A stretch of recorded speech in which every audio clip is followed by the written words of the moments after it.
The Heat developed a cat allergy on Wednesday. That's Karl Anthony Towns, allowing the big man to get 44 points and blowing a double-digit lead down the stretch despite a big game from Tyler Herro. We break down the game on today's Locked On Heat.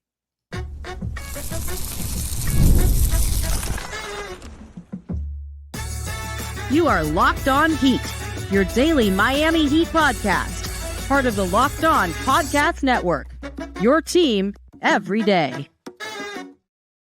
All right, welcome to Locked On Heat, your daily podcast on the Miami Heat. Whether you're tuning in on YouTube, Odyssey, or your favorite podcast app, thanks for making Locked On Heat your first listen every day. I'm Wes Goldberg, editor at allyoucanheat.com, here with David Ramil. Both of us are credentialed Heat media members who cover this team every day.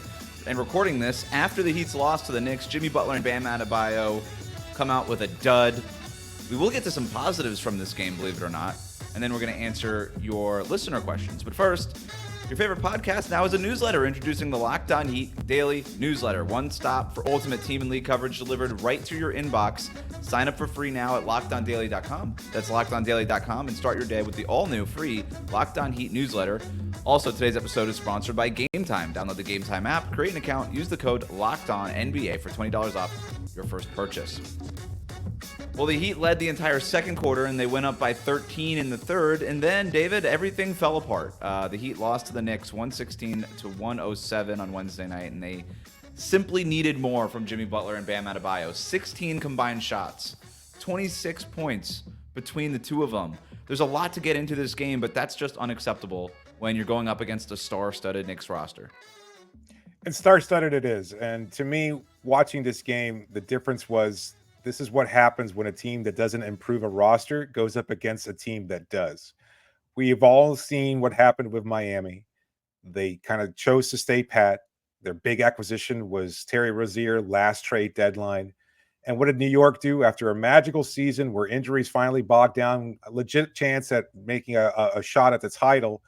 They went and traded their all-star player and Julius Randle, acquired Karl Anthony Towns, acquired Mikal Bridges, made some major moves. And both those players were very important for their win tonight, especially in a game where Jalen Brunson wasn't as dialed in as he might normally be. Their other all-star point guard, Karl Anthony Towns, was phenomenal. He was unstoppable. I had talked in our preview about that matchup with Bam Adebayo, and I thought Bam might get it going offensively. That was not the case. I was dead wrong. And defensively, while he does seem to get it up to try to perform as his best against Karl Anthony Towns, he was completely dominated. Like, there were several possessions there where Anthony's moves, just everything he wanted to get, he would get with ease, no matter who was guarding, whether it was Jimmy Butler, Bam Adebayo, or anybody in between. There was nothing they could do to stop Karl Anthony Towns. The Knicks went all in. They went and traded for an all-star center, and he has completely changed the dynamic of the team, and they're so much more dangerous than they were even last season. Miami looks like a team that just continues to struggle to find ways to score, and they bog down the stretch because we've seen this recipe again and again and again. And I'm sorry to sound pessimistic, but I think I'm just being more realistic than anything else. You look at what the Knicks have done and the improvements they've made. Well, hell, you could see those manifest in the game tonight. And then for Miami, it was the same old story. Oh, let's see if we can get any offense in the third quarter. Oh, not really? Okay, well, as much as we built the lead, and that was fine, we wind up blowing it. And then our stars, as if you want to call them that, unfortunately, neither of them were very productive down the stretch. Yeah, I mean, exactly to your point here. What the Knicks did was they saw their issues last year and they went out and tried to address them, right? OG Anunoby, awesome addition for them in the middle of the year. He's injury prone. So what did they do? They got insurance for him in getting Mikal Bridges. He has 17 points tonight on 4 of 11 shooting from three-point range and dabbles in a bunch of other box score stuff.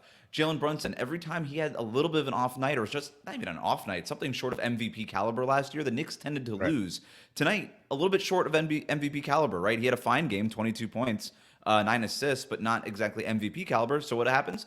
They get Karl Anthony Towns to go off for 44 points and does all the things, transforms their offense in all the ways that you were talking about. They scored 116 points against Miami's defense. I don't know that they scored that many points against Miami's defense last year. I would have to look it up.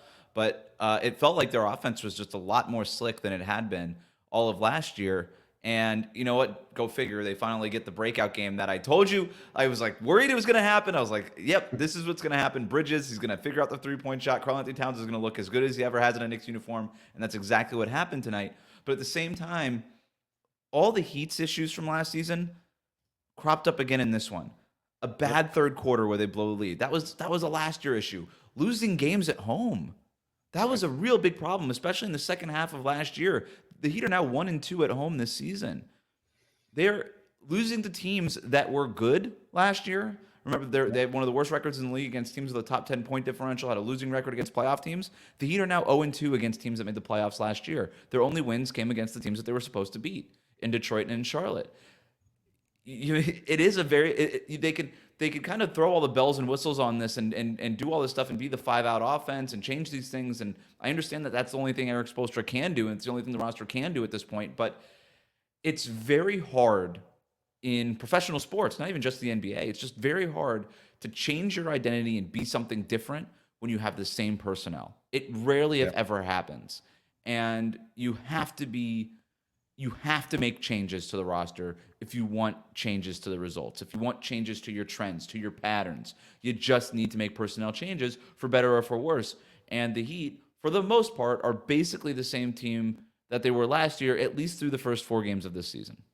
Yeah, no, that's exactly said. It's so unfortunate because they keep losing these games at home. And at some point, this is going to impact something that does matter more to the business side than the basketball side of operations. But you're not going to get as many fans because they're going to be frustrated because every time they go there, it's the same product. They've been seeing it for years. You go up against a good team. What is that? Normally, when a team like Miami that always views itself, and even their fans view themselves as, championship contenders, they go up against a good team. That's an exciting matchup, right? You want to see what they can do against the very best, and you hope for a victory. It seems like there's very little hope. Like I just can't imagine, unless they do something drastic and turn it around completely over the next few weeks, where they wind up being able to sell their fans on the idea that they can challenge these good teams. They've got a home game on Monday night against a playoff team in Sacramento. Yep. DeMar DeRozan added to that team, another group that made some changes in the offseason. And I don't know that they have any kind of confidence whatsoever. If I was a fan and I was going to see that game, I would go in there expecting a loss. And I'm not prepared to drop $250 to $300 on an event to go to the Kaseya Center to watch them lose yet again to another playoff team. At the risk of doing boring radio and just reading the schedule, I'm going to do it. They play in Mexico City against the Washington Wizards on Saturday night at a 9:30 game. And you might say, the Wizards roll over that team. They just swept the Atlanta Hawks in a home and home. They look pretty good. Bilal Coulibaly just went off for 27 points tonight. I mean, that team is Jordan Poole is actually playing well. That team is kind of putting it together. And by the way, like these weird international games when you have to travel and everything's like anything can happen, man. Like you never know. It's not a home team for anybody. Yeah. And then after that, it doesn't get easier. You mentioned the Sacramento Kings. After that, on the road in Phoenix, on the road in Denver, on the road in Minnesota, on the road in Detroit, who the Heat have not exactly, stomped in the past. 2 straight games against the Indiana Pacers, who almost, or they did just beat the Boston Celtics in overtime. You've got Philadelphia later this month after that. Joel Embiid and Paul George will probably be back by then. It doesn't get easier. After that, Dallas. After that, Milwaukee. This is going to be and then we're at Thanksgiving. And this is why I said before the season, we're going to know exactly how good this Heat team is. Yeah. We're going to know exactly how good this team is by Thanksgiving. This was the stretch I was talking about. And they are 2-2 going into it. You could look at the schedule that they've had so far and say, yeah, you lost to Orlando, you lost to New York, you beat the 2 bad teams. You're out of it 2-2. Maybe that was expected for a team that was in the playing tournament last year. Sure, of course. But you would have hoped that they would have made some kind of statement, and it never really felt like they did. Right.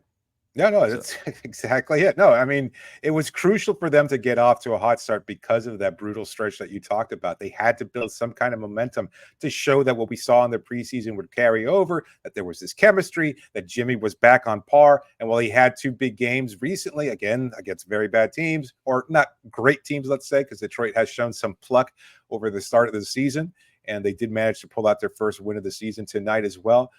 That's still not a great team. The Knicks are a very good team. And you saw what Karl-Anthony Towns could do, and Miami just fell flat. They had their stars step up. Miami did not. And Jimmy Butler and Bam Adebayo, both of them disappointing tonight against the Knicks.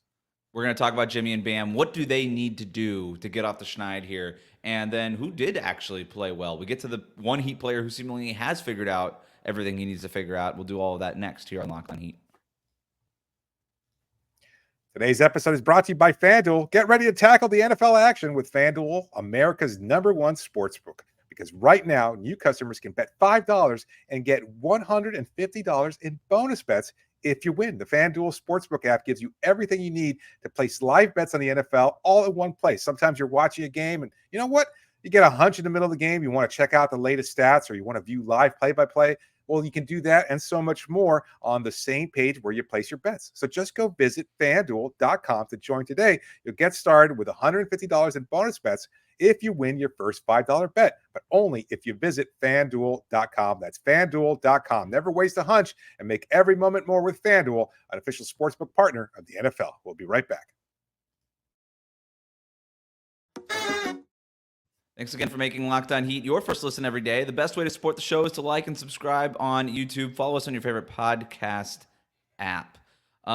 Jimmy Butler. I want to start there because we do have a listener question about Bam Adebayo that we can touch on. So we will get to him later on in the show. But look, at the risk of oversimplifying things, if Jimmy Butler is going to have 15 points on 9 shots and not get to the free throw line very much, not really pop off with assists, just 4 assists, just 4 rebounds, 2 steals, like whatever. It's just, he was a -10 in this game. If you are going up against a Knicks team that has 2 all-NBA caliber guys and a guy who could be on MVP ballots by the end of the year and Jalen Brunson, you have to be better. And I don't really know what it was with Jimmy Butler in this game. Like, he seemed passive. This was very similar to Orlando Magic Jimmy Butler, who just wasn't touching the ball. There was several possessions where he was just chilling in the corner and waiting for other things to happen. I pointed it out on Twitter and somebody commented, like, what else is Jimmy Butler supposed to do when Eric Spoelstra is dialing up Drew Smith and Thomas Bryant pick and rolls? And my response to that is, that's not how the NBA works. If Jimmy Butler wants the ball, he can go get the ball. That's how it works. Spo's not going to be like, wow, I really wanted that play for Drew Smith, not you, Jimmy Butler. Like, he's the star player. And there's just so many possessions where he's just chilling in the corner, just waiting for somebody else to get him the ball. And then he tried to get active a little bit. And this is the more concerning part to me is in the fourth quarter, I think it was, where 3 straight possessions. First one, drops an offensive rebound, kind of just slips out of his hands. Josh Hart gets it, and the ball goes the other way. Then drops a pass, bobbles a pass. That leads to a turnover and a Knicks score.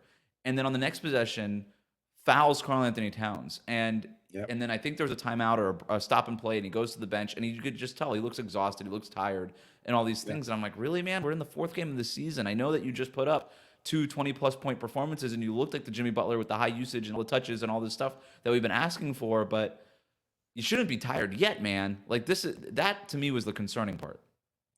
And you've got to give New York credit. Between Bridges and Anunoby, they've got 2 all-level defenders, with size, and they can challenge them. So I can see why there might be some similarities in terms of the defensive scheme and personnel that were kind of like the Orlando Magic, and just that they're going to challenge Jimmy and make things more difficult for him.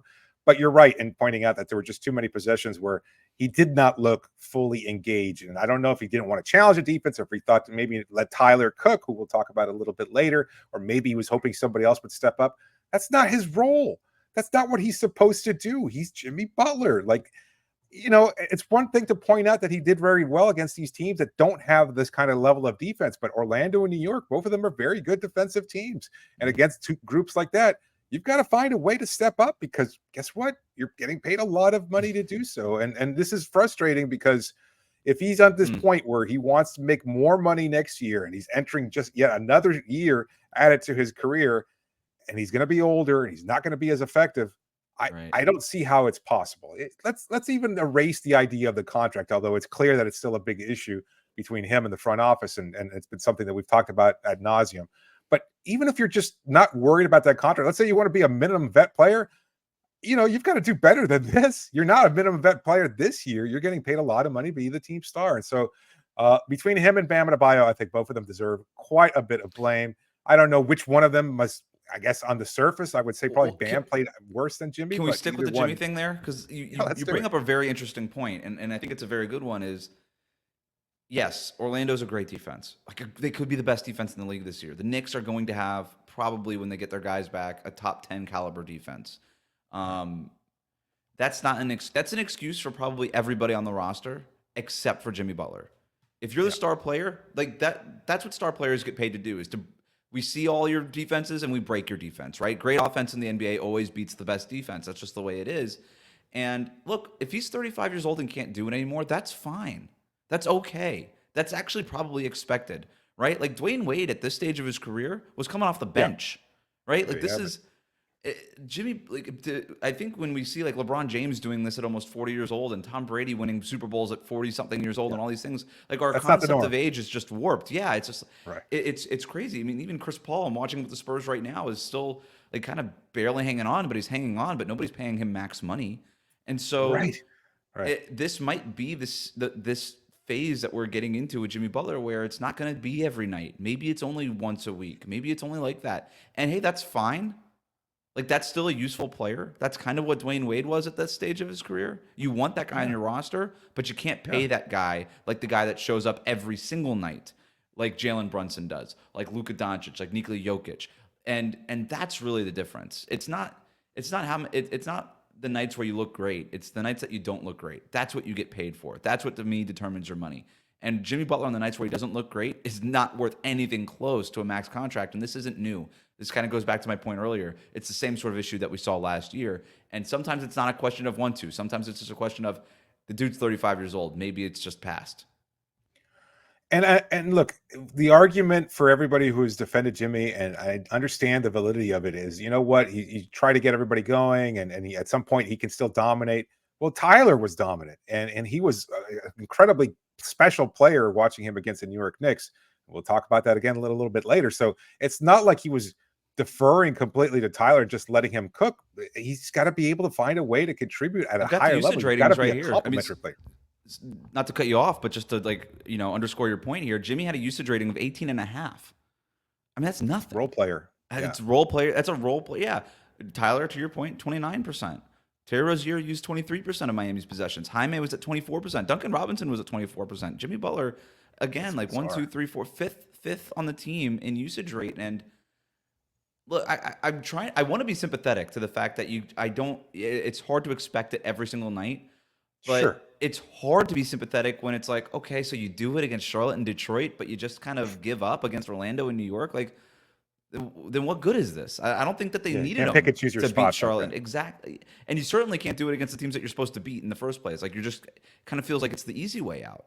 And I don't know. I want to see more, but I guess we will, right? With this tough schedule coming up here, I guess we're really going to find out. The Bam Adebayo Let's thing talk is, about Bam Adebayo. Yeah. yeah, the Bam Adebayo thing is getting to a point where you and I did our Scoville level of how concerned we were, and we both had it at like habanero, jalapeno. Like, we're noticing it, but we're not worried Yeah. yet. But this could be one of those hot sauces that sort of builds, and then like 30 seconds later, your mouth is on fire. Well, my mouth Yeah. is on fire, David. My mouth's on fire, and I need a lot of milk, and I just feel like I'm on hot ones right now because this is a problem, and I'm freaking out. Yeah. It creeps up on you, and it's become a concern now where there were a lot of possessions there. And like, one thing is the 3-point shot. He wound up taking 2 late in the game. It's not even that. There were multiple possessions early on where he looks like he's just out of it, and he just doesn't look like he's engaged and willing to take those shots. And that's not the Bam Adebayo that we've gotten used to. That was the old Bam. Like, it's been years since the whole be more aggressive argument has been a legitimate one. Like, that was a concern maybe 3 off seasons ago. And since then, he's upped his scoring averages, he's been more aggressive, he's been more of that complementary scoring star, and to the point where at least he was averaging 20 points per game or close to it. Not this season. 11 points is season average. That's what he hits tonight. That's not going to get it done. That's with 5 trips to the free throw line. I don't know how that's possible. Like, you've got to do better than this. And Bam, like, we've become apologists for him, or at least we're accused of doing so because of everything else that he does. But that's not good enough. Like, you can't allow a great performance from Tyler Herro to go wasted and just have these opportunities where you don't look to score and you don't know what to do. And you're being challenged by Karl Anthony Towns. He's not known for his defense. Yeah, there's size there, but that's not his forte at all. He's not going to be defending Bam Adebayo or keeping him from getting to his spots. And it looked like Bam was trying to size him up. Yeah. He looked small against Towns, and I don't know if I was texting with somebody during the game about this. I'm like, I don't know. Did he just give so much in Paris in the Olympics that he looks tired? Because he doesn't look as physically imposing, not just in this game, but I guess all season. as he did last year, or in the past. Anthony Davis played just as well as Bam did in the Olympics, and he's looked phenomenal. He's playing like an MVP. So I don't think that's a fair comparison. I do have a theory about what's going on with Bam Adebayo. Plus, Tyler Herro did play well. What does that actually say about Jimmy and Bam? We'll talk about that next year on Locked On Heat.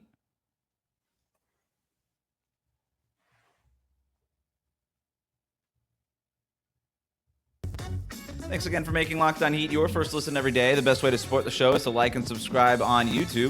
Follow us on your favorite podcast app. Let's get to our listener questions here from our Locked On Heat Insider community. Get exclusive game notes and reporting, and first dibs at asking questions for the post-game show by signing up with the link in the show notes. This one comes from Andrew, who writes in, what's wrong with Bam this season? Not aggressive on offense, getting out-efforted by Towns. Also, is Jaime showing any year 2 improvement? Before we get to the Jaime part of it, we'll just keep going with the Bam theme here. And you look at Bam's shot chart from this game. And for those watching on YouTube, I just threw it up on the screen. 2 or 3 shots near the restricted area, 1 kind of in that free throw line jumper area, 1 other mid-range shot outside of the paint, and then 2 missed kind of straightaway 3-pointers. And here's the problem with Bam. Is as the Eric Spoelstra and this Heat team have tried to expunge basically the mid-range shot from the offense, Bam is having the hardest time of anybody figuring out where he's going to get his shots, because they don't want anybody taking mid-range shots. And I don't know that Bam is terribly efficient at anywhere other than the mid-range, right? This isn't somebody who gets to the rim on his own. That's what makes the lobs so exciting. No lobs in this game. The three-point shot has been a fun little tool, but that's not, he's a center. He's not known for taking threes, and that should not ever be his bread and butter at his size. So, I think with him, it's just a matter of, okay, if I'm not taking the mid-range shots, then what am I taking? And I think that's why you've seen his shot attempts go down, David. Why isn't the three-point shot something that he can develop? Karl Anthony Towns has that three-point shot. Niko Jokic has that. Why isn't that something that we can look at and say, you know what, you're going to be your strength? It just seems like Bam has completely psyched himself out of that ability that he seems so comfortable with in the preseason. Again, you were bullish on this, more bullish than I was even. And I just don't know what's happened to that idea of Bam shooting threes. It just, we discussed it jokingly of the possibility of him taking upwards of 5-6 attempts per game. He took 2, one under duress, one as a shot clock was expiring, and another one where he was wide open and he missed them both. And there were multiple possessions there where that shot was there, and you can shoot that over Karl Anthony Towns or whoever's guarding you. And he was still looking to set up the offense, waiting for a screen to develop, waiting for Tyler to get his open look. And look, you want to go to Tyler. He's got the hot hand, but you got to be able to set him up too. You got to be able to set yourself up. And Bam just certainly didn't do that. So the 3-point shot is one thing. Getting looks at the rim is another. He's too undersized for that. It's a concern then, because if he can't use the mid-range anymore, and he's not going to take the 3-point shot and stretch it out, and he's not quick enough or strong enough to be able to get easy looks at the rim, I don't know. There just weren't a lot of opportunities there. Give New York credit again. I think they did a pretty good job of limiting lobs and easy looks, so they weren't kind of dump passes for Bam to get open at the rim or get looks in the painted restricted area, only taking 3 shots, as you pointed out earlier. So there just wasn't much of a shot diet for Bam there. But if the only thing they're allowing you to take is a 3-point shot and you're not taking those, then you're kind of just wasting space out there, buddy. Yeah, I'm wondering if they should just let him take the mid-range shots, and then maybe you can develop a little bit of a rhythm, and then you kind of get back into, all right, I'm going to start shooting threes. You're right. It could be more of a part of his game, but I think you're right that he might have psyched himself out a little bit. He hasn't made a 3-pointer this season. Yeah. Thomas Bryant has made 4. He made 2 of them in this game. But you got to get him up to get out of this slump. And he's a new 3-point shooter. He's never been in a 3-point shooting slump before. He's never had to be. So right. This is all new territory for him, and yet I just feel like he needs those in-rhythm jumpers. And if you've got to dabble in those mid-range shots a little bit, I think they're going to get to a point. I feel pretty certain about this, that Eric Spoelstra is going to get to a point where, okay, you guys got the message, no mid-range shots? All right, now I'm going to let a few more into the room here, but let's just make sure that we don't go overboard with it. The problem is that Jimmy Butler is just not going to take the threes either. And so you kind of end up right back to where you were, where your two star players are taking way too many mid-range shots. But I do think for Bam, you got to get him going in some sort of way, and maybe just stepping into that free throw line jumper is the way to do that. I don't know. The 3-point shot should be more of a tool, But like Towns, Jokic, those guys aren't taking the 12 threes a game. They're taking 4 or 5 a game. And I think that's fine if Bam takes that, but he needs to feel confident before he does it. In terms of the Jaime thing, let's put a pin in that for now. If we have time, we'll get to it. If not, maybe we'll get to it on tomorrow's show. This one comes from William.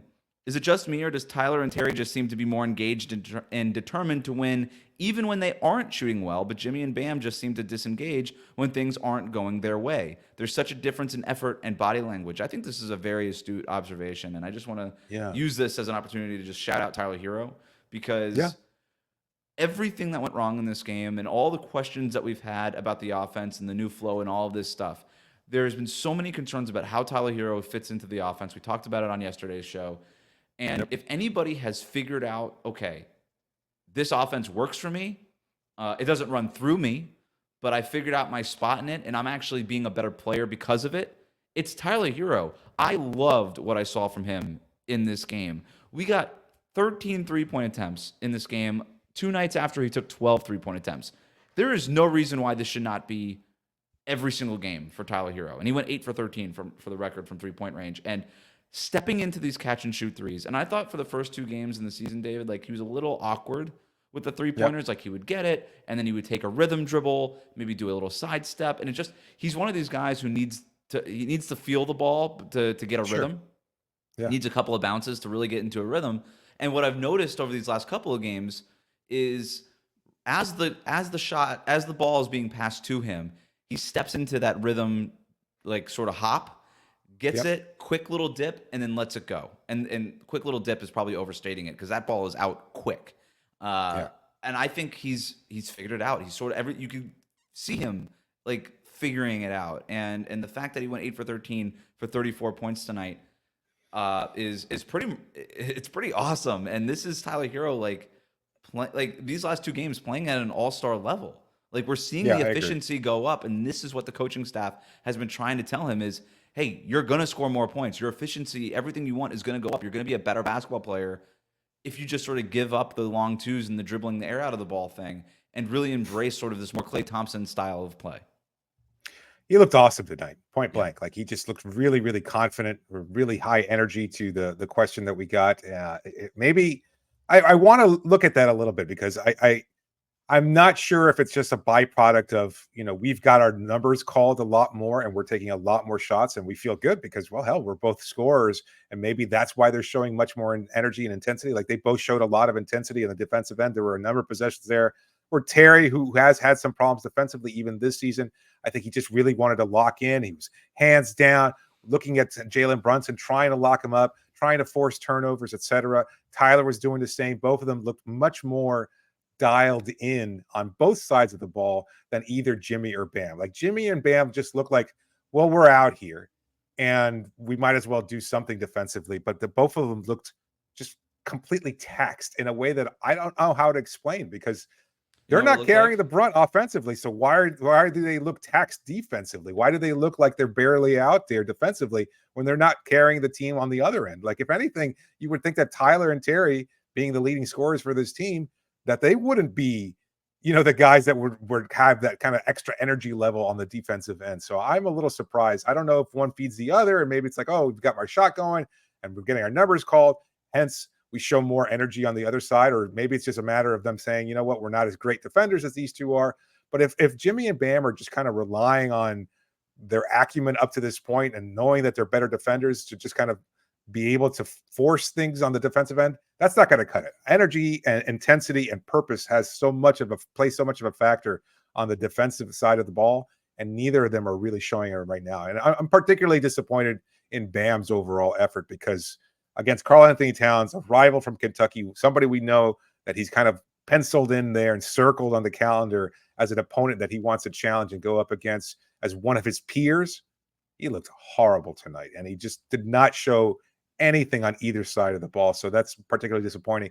To the Tyler point, though, he's getting great looks. He's taking his time, but he's not stalling. He's not hogging the offense. 7 assists on the night, too. So he's making plays for others. And some of those were incredible passes where he's doing exactly what he should, driving into the painted area, drawing in the defense. And he looked like you said, And like an whipping some of all-star. these passes to like the opposite Yes. corner, and this has been a trend this Yes. season. Like his Yes. passing has gotten a lot, and I wonder how much of the added strength has to do with that, because that ball is getting Could be. there, like it's getting Could be. zipped there on time, and these are better passes than he's ever thrown.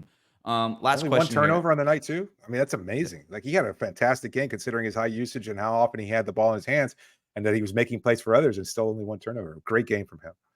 Last question comes from Malachi. How can we fix our third quarter woes? It seems like every game when Jimmy Butler goes to the bench in the third quarter, we seem to struggle and get outscored by a large margin in the third quarter. I was watching the broadcast tonight, and John Crotty actually pointed this out. Is Jimmy Butler goes to the bench like halfway through the third quarter, and then these leads tend to slip, and that's definitely what happened in this game in particular. But I don't think we can have it both ways, where you kind of blame the loss on Jimmy Butler and then also blame the loss on when Jimmy Butler was off the court. I'm not sure that works. I'm not sure the math adds up there. No. But look, they don't. It's the same rotation pattern in the first quarter, and they don't have this problem in the first quarter. So I'm not buying the substitution back. Your star player has to come out at some point. If he comes out in the third quarter and you blow a lead in the third quarter, okay, fine. Then he's going to have to come out in the fourth quarter, and you're just going to blow a lead in the fourth quarter. You can't play your stars the entire second half. So there's something else here that needs to be figured out. I don't know what it is. That's the issue for Miami in the third quarter, and I honestly don't really know what to make of it at this point. Well, you said you wanted to put a pin in the Hyman conversation. Is he giving up so much defensively that the whole offensive system, as precarious as it is, kind of bogs down once Jimmy does take out? Because I mean, Jimmy, at least as a presence, adds more defensively, certainly, than Hyman does at this point in his career. I mean, maybe Hyman Jaime was a +2 in this game. They won the minutes that Jaime played. I was kind of reaching for straws here because I don't know exactly what it is, but and it's the same. Jimmy, again, it's the same thing in the first quarter. Like Jaime comes in for Jimmy, and they don't have this issue in the first quarter.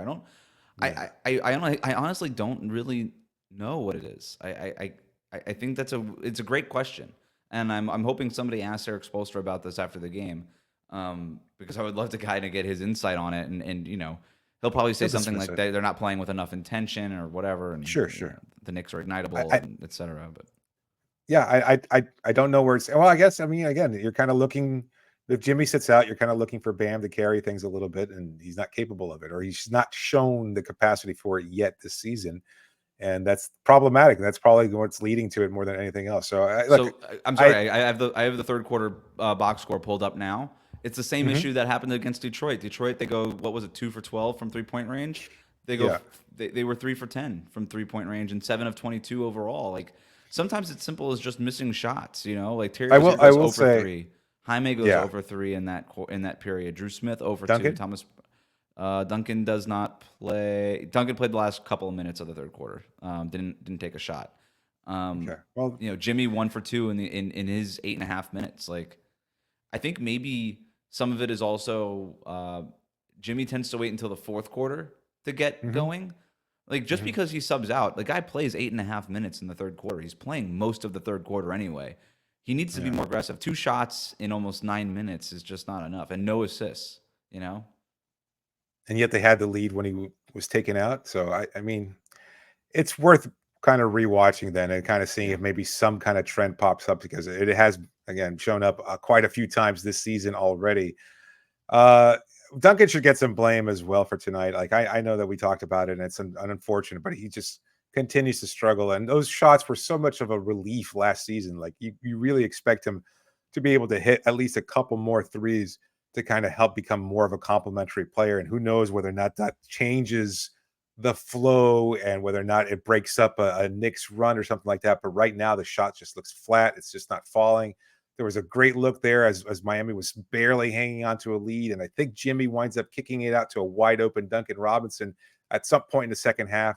And the shot just falls flat. And that second unit needs somebody else offensively to step up, right? And that's sort of Duncan Robinson's role. I mean, you could argue maybe it should be Jaime also. It doesn't feel like one of them is Kevin Love also, who hasn't been available. He certainly helps, but it's not like Thomas Bryant hasn't been hitting the 3-pointer either. Sometimes they go with Alec Burks in that Drew Smith spot. Sometimes they don't. You're not really expecting anything offensively from Drew Smith, but I thought his defense was actually very good in this game, and I think they wanted him against Miles McBride in particular in that matchup. So when he comes off the bench for New York, Yeah, I don't know. Yeah, you're right. Duncan Robinson started the year in a shooting slump, needs to shoot his way out of it. But we've got a ton of more questions that we can get to, and we have another show to do this week. So maybe we just do that for the Friday episode. We'll just get to more of these questions, probably explore the third quarter issues, the Duncan Robinson question, Jimmy Butler, Bam Adebayo, all of this. More on the next episode of Locked On Heat. That'll do it for us today.